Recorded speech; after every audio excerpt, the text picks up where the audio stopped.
José Luis, muchas gracias que estés aquí. La verdad es que no dejamos de tener buenas noticias, malas noticias. Estados Unidos, ¿qué pasa ahora con Norcorea? Buenos días, Cintia. Buenos días, Enrique. ¿Qué hay, José Luis? Pues como siempre, un gusto estar acá. Y ahora sí, platicar de Corea del Norte y Corea del Sur y Estados Unidos, pero en una tónica distinta a lo que hemos visto durante prácticamente año y medio de enfrentamientos entre Estados Unidos y Corea del Norte, pero también Corea del Sur.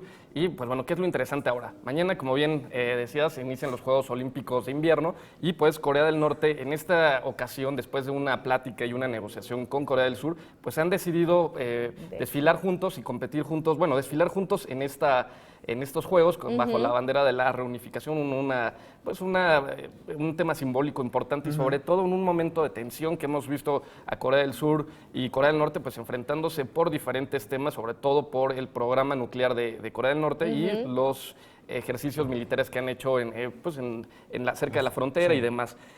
Todo esto es importante, ¿por qué? Porque pues, cambia un poco la dinámica que llevaba Estados Unidos con Corea del Norte y también en temas internacionales, en política exterior, pues nos modifica un poco lo que veníamos viendo. O sea, al final, aquí ahorita lo que podemos ver es, pues no que eran muy enemigos, ¿no? Así es. Y ahora ya son muy amiguitos, ¿no? Exacto, y no es la primera vez, Claro. no es la primera vez que desfilan juntos. En 2002, 2004 y 2006 también lo habían hecho, pero en esta ocasión es importante. ¿Por qué? Porque veíamos una alza en las tensiones, pues prácticamente cada mes más, exactamente, y ahora vemos una distensión por parte de Corea del Norte con Corea del Sur. Importante señalar que esta invitación a participar juntos la hace Corea del Sur y Corea del Norte pues decide también aceptarla y eso es una muy buena jugada de Corea del Norte. ¿Por qué? Porque aleja a Corea del Sur de Estados Unidos, de la política exterior de Donald Trump y ahora ellos parecen ser que están solos en contra de Corea del Norte tratando de imponerle nuevas sanciones y alertando al mundo de que esta nueva estrategia de diplomacia, sobre todo de diplomacia pública, pues es una mentira y que ellos siguen con el programa nuclear y demás y por eso el vicepresidente Pence anunció que van próximamente a imponer nuevas medidas punitivas, nuevas sanciones económicas contra Corea del Norte y pues bueno, esto lo hacen justo un día antes, las declaraciones justo un día antes de que empiecen los Juegos Olímpicos. No se libra el deporte, nada se libra de esto. Nada se libra de esto y también esta delegación es muy importante, ¿por qué? Porque va encabezándola la hermana de Kim Jong-un, que es la primera vez que un miembro de la familia que está en el poder en Corea del Norte visita Corea del Sur. Y también, interesante siempre, los Juegos Olímpicos, los eventos mundiales deportivos son... Siempre acercan, ¿no? A los pueblos, a las naciones. Pero ¿qué va a pasar cuando acaben? Así es, acercan a las naciones, pero también son mecanismos de diplomacia.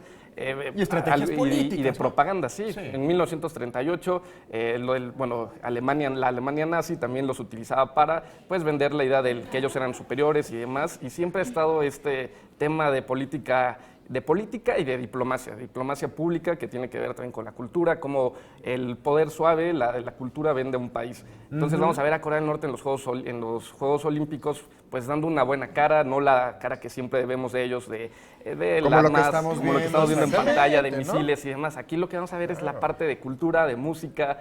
Que además juntos son una muy buena potencia y ya hablando a nivel deportivo, también va a ser la gran competencia de Estados Unidos. Entonces también por ahí lo están haciendo, ¿no? Así es, y pues va a ser muy interesante ver estos juegos, sobre todo el palco de honor que tienen que compartirlo el vicepresidente Mike Pence con la delegación de Corea del Norte, con Corea del Sur, y bueno, a ver cómo los encargados de protocolo salvan esta situación y a ver si hay por ahí algún acercamiento, negociaciones, pláticas y ver qué sale de esto. Donald Trump ha dicho, pues es bueno este acercamiento, a ver qué sale de...